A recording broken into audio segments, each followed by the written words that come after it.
January 1917, London. The city is a landscape of gray slush and coal smoke, shivering under the weight of a war that has no end in sight. Above ground, in the grand, wood-paneled halls of the old Admiralty building, men with gold braid on their shoulders lean over massive charts. They talk of tonnage, of blockade, and the terrible mathematics of the North Sea. They believe history is written in steel. They measure power by the diameter of a gun barrel and the thickness of a hull's armor. To them, the war is a collision of giants, a massive, grinding machine where victory is bought with the lives of 1,000,000 sons. But 40 feet beneath their polished boots, the atmosphere changes. Here, in the damp, claustrophobic warren known as Room 40, there is no gold braid. There is only the frantic scratching of pencils and the rhythmic, metallic hum of the world's first signal war. The air is thick with the smell of wet wool and cheap tobacco. And in the center of this hive sit the librarians, women recruited from the ranks of the civil service and the universities, not for their rank, but for their patterns. They are the human processors in an age before silicon. While the admirals upstairs demand more shells and more blood, these women are listening to the heartbeat of the enemy, translated through copper wires and the cold salt water of the Atlantic. The mechanism of the intercept is a delicate, invisible trap. Under the ocean, heavy telegraph cables pulse with electricity, carrying the secret thoughts of empires. When a German operator taps a key in Berlin, it creates a momentary surge of power, a heartbeat in the wire. The British sniff these pulses, turning the electricity back into numbers. But the numbers are a wall. Without the key, the pulse is just noise. To the men upstairs, this noise is a clerical annoyance. They see the women downstairs as mere assistants, human gears in a machine they don't fully care to understand. Admiral Sir William Hall, the master of this secret world, treats his staff with a cold, professional distance. To him, the women are efficient, but they are invisible. He values their output, but he does not see their agency. He represents a system that believes intelligence is gathered by spies in trench coats, not by women in cardigans who have spent their lives organizing library stacks. The friction is constant. The establishment views the war as a matter of tradition and hierarchy. The librarians view it as a puzzle, while the system screams in panic over the mounting losses at sea. The librarians are already in the dark, holding the silence that would eventually save them. They work in shifts that blur the line between day and night. Their fingers stained with the purple ink of the mimeograph machines. They are the ghosts in the machine, the ones who notice when a German radio operator in the Baltic changes his habit of signing off, or when a specific code group starts appearing with terrifying frequency. It is a Tuesday morning when the pulse changes. A message originates in Berlin, destined for the German ambassador in Washington. It is encrypted in the 0075 code, a cipher the Germans believe is as unbreakable as the walls of a fortress. To the duty officer who first receives the intercept, it looks like a routine diplomatic cable. He scoffs at the length of it, grumbling about the waste of paper. He treats the intercept as a formality, believing the real war is happening in the mud of the Somme, not on a sheet of paper. Signals are for clerks, he remarks to a colleague, his voice dripping with the arrogance of a man who believes the world is moved only by those who hold a sword. The war will be decided by the weight of our broadsides, not by the scribblings of Berlin. But he has fatally underestimated the nature of the threat. He treats the silence of the telegram as irrelevance.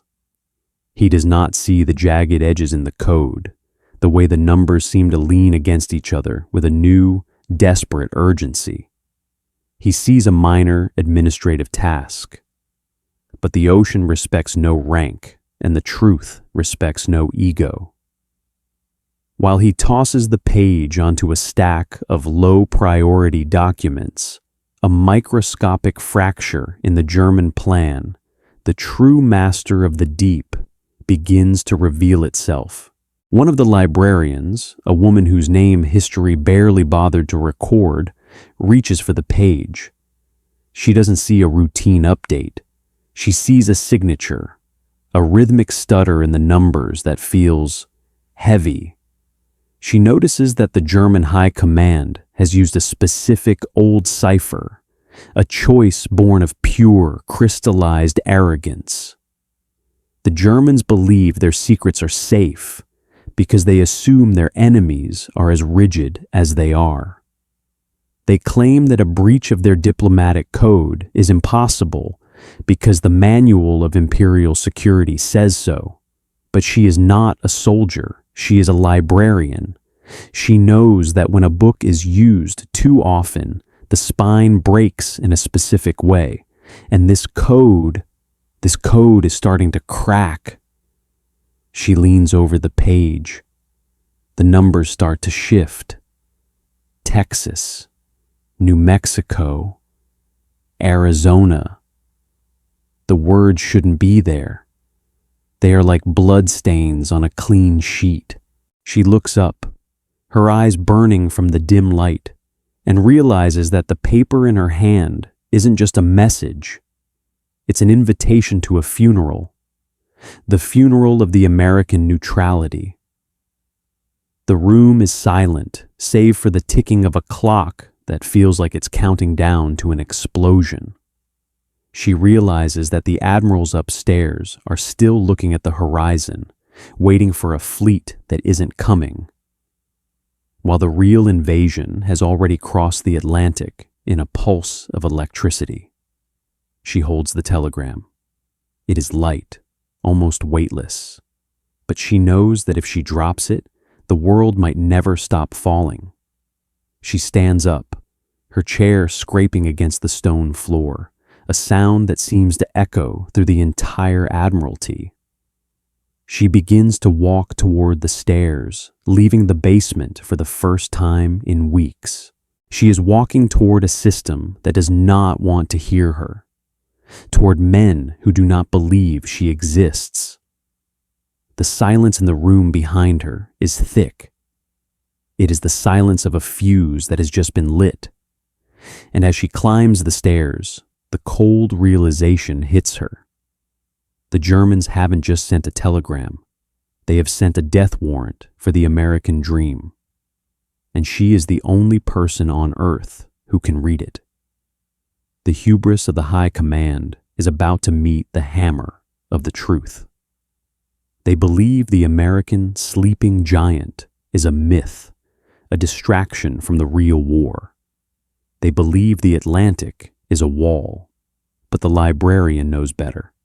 She knows that the wall is actually a bridge, and the Germans have just invited the devil to walk across it. The black box of the Zimmermann telegram has been opened.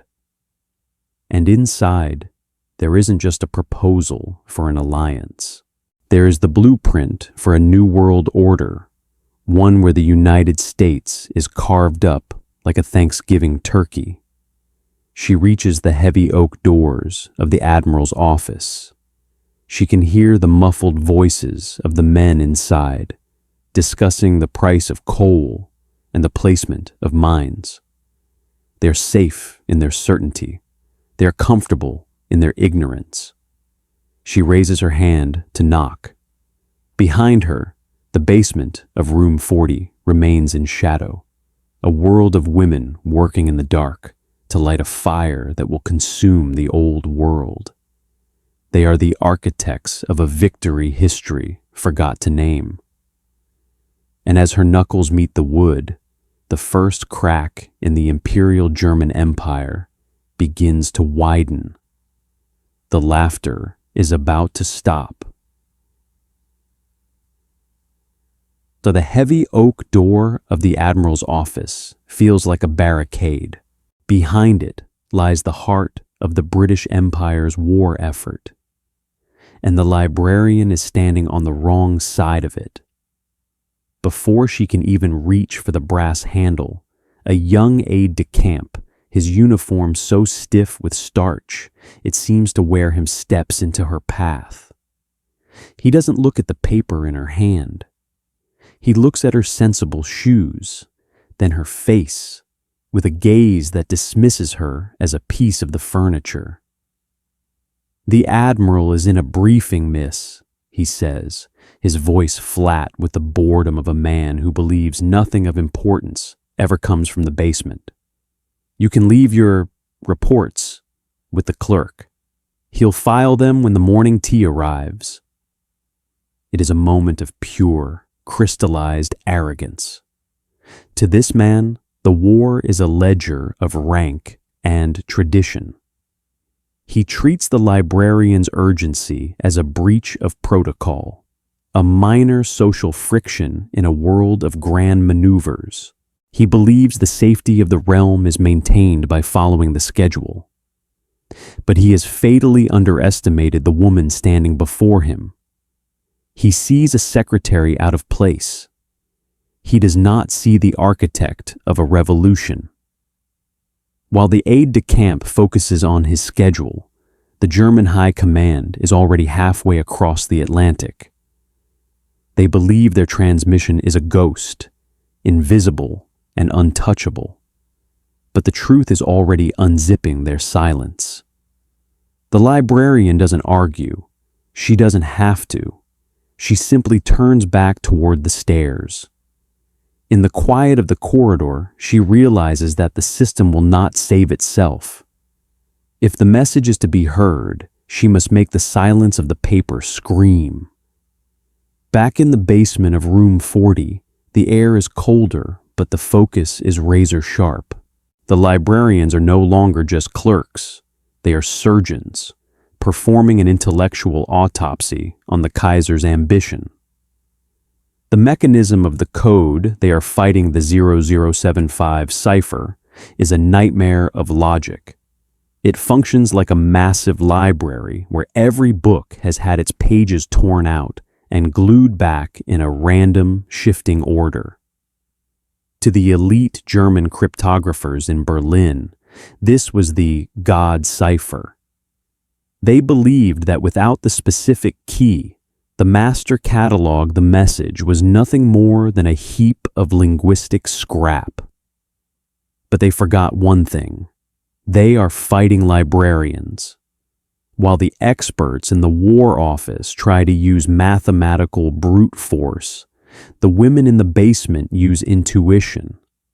Because they have spent their lives organizing the world's knowledge, they see the code differently. They don't see numbers. They see the shape of a sentence.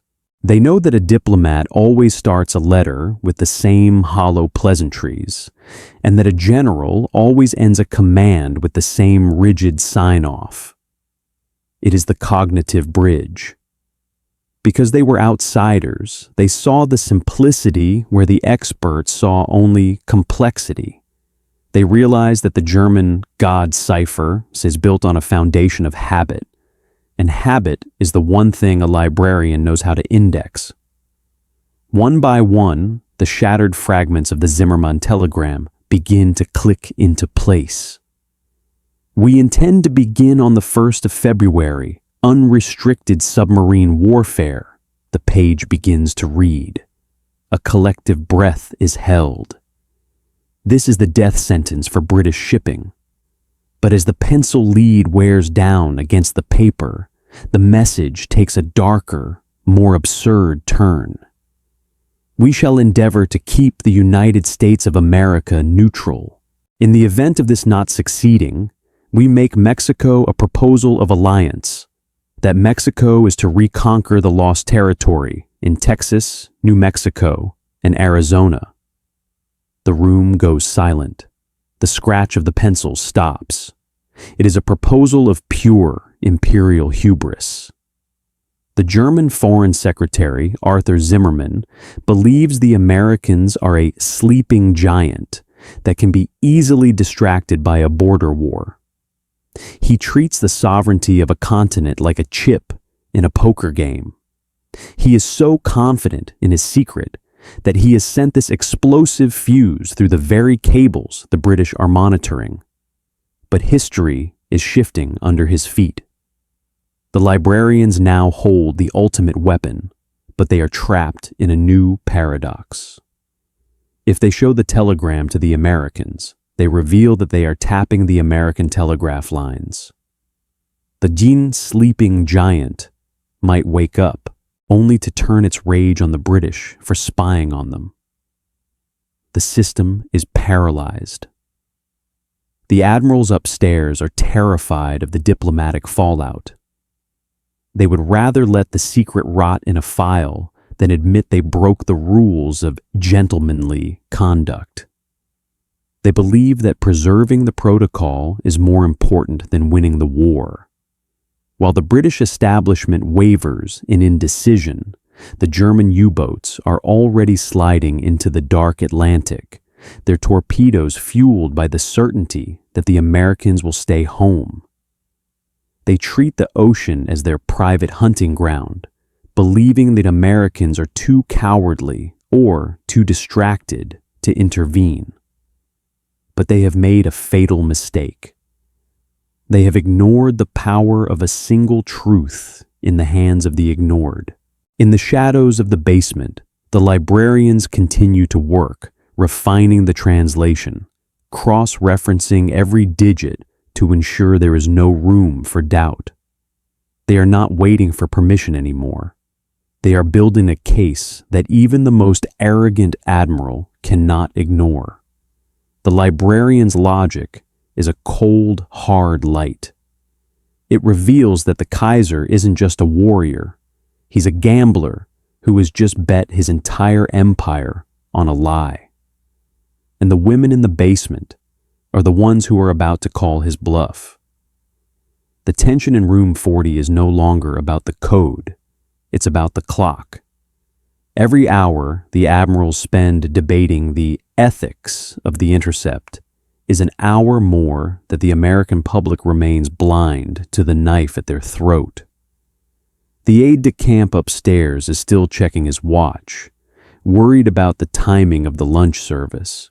He still believes the world is a stable, orderly place. But beneath his feet, the basement is vibrating with the energy of a secret that is about to tear the 20th century wide open. The black box of the telegram is fully open now. The threat is no longer mechanical, it is existential. The librarian looks at the final, completed page. Her hands are shaking, not from fear, but from the sheer weight of the reality she is holding. She looks at her colleagues, the other invisible women who have spent weeks in this airless room. They aren't looking for medals. They aren't looking for a mention in the dispatches. They are looking for a way to force the giant to wake up before the world burns down. The hubris of the Imperial German Empire is about to meet the hammer of American indignation. And the woman who was told to leave her reports with the clerk is about to walk back up those stairs. This time, she isn't going to knock. The heavy oak doors do not just open, they yield. Admiral Hall looks at the final transcription, and for a moment, the room is so quiet you can hear the settling of the building's old stones. He realizes that the war is no longer a matter of North Sea blockades or trench raids. It has become a matter of survival for the Western world. But the system faces one final agonizing hurdle: the mechanism of the lie. If the British simply hand the telegram to President Woodrow Wilson, they admit to tapping American lines.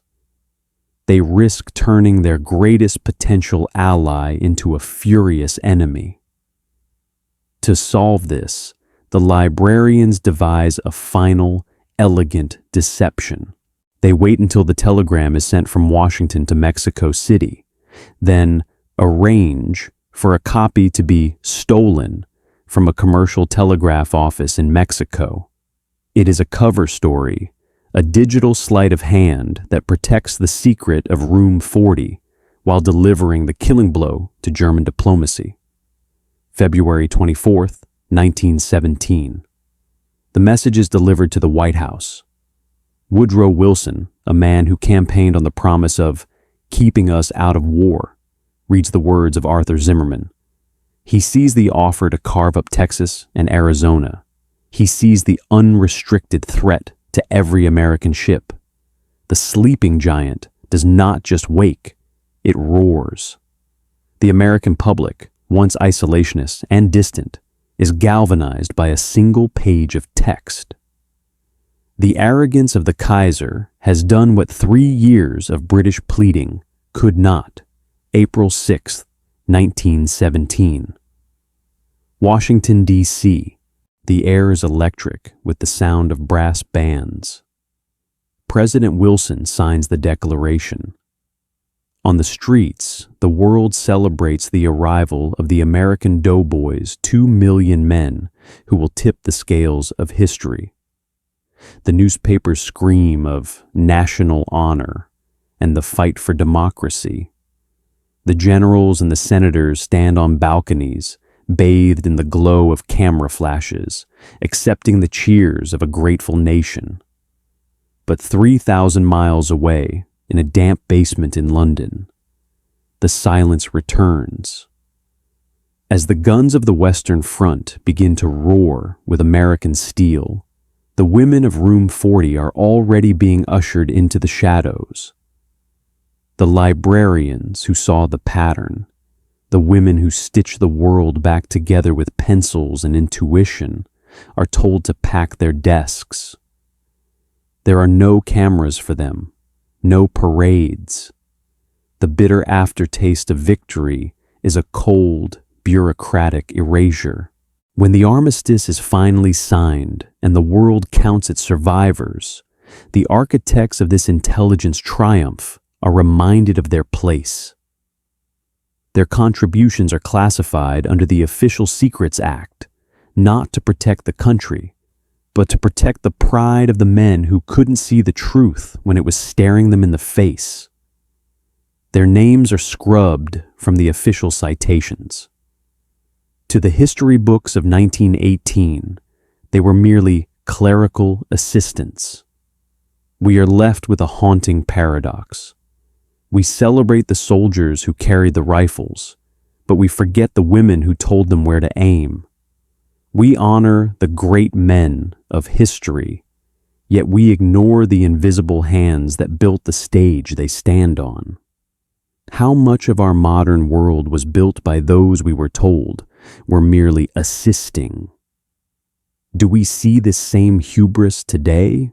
In our boardrooms and our governments, do we still dismiss the librarians, those who see the patterns in the noise, simply because they don't hold the right rank or speak with the loudest voice? The Zimmermann telegram wasn't just a failure of German security. It was a victory of the human spirit over a system that believed it was too big to be outsmarted by a woman in a cardigan. The truth is, the most powerful weapons aren't always forged in fire. Sometimes they are sharpened in the dark, in a basement, by someone who was told to stay quiet. If you believe that stories like those of the women of Room 40 deserve to be remembered, join our ranks by subscribing. Your support ensures these voices aren't lost to the fog of time. We have synthesized this narrative from reputable historical archives and verified sources. However, the fog of war often extends to the history books. If you spot any inaccuracies or have additional details to share, please correct us in the comments. We strive for the absolute truth, and your knowledge helps us get there. Thank you for keeping history alive.